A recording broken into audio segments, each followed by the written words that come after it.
when it comes to race, what's your journey there? I mean, growing up in New York, you probably did. I don't know. Did you think much about it when there's one of everybody everywhere? Yeah, no, that's the thing. My whole theory in life is I think every single person in the world needs to live in New York for a year and you wouldn't be a racist. There'd be no more racism.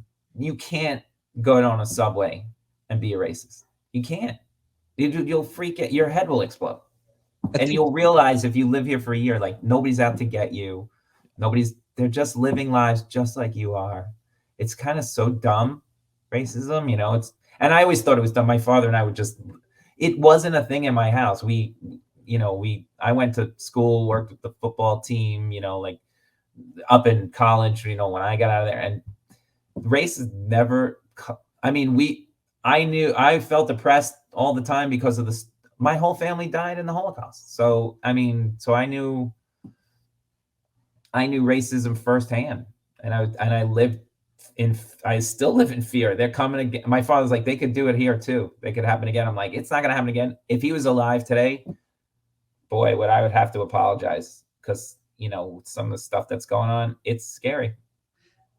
What about specifically when it comes to the Black experience? Like, did you ever have a really close relationship with a person of color the way you do with Leslie? Because when you're working with and traveling with, granted, she's a celebrity, but she still gets all kinds of criticism and hate, certainly on social media, mostly, I would imagine, not so much in real life. But what have you learned from being really, really close with her, albeit it's not, again, the quintessential Black experience because she is such a famous and recognizable person, but still, I'm sure, she wasn't always number one, and number two, I'm sure you notice or have learned a lot. Is that a good question?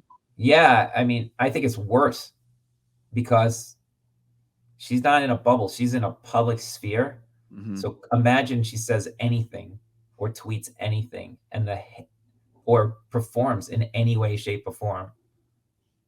And the tweets that she gets and the comments, it is insane.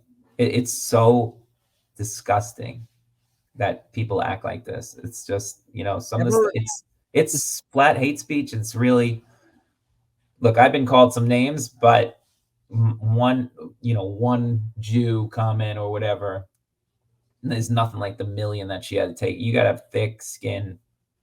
And she does the best she can.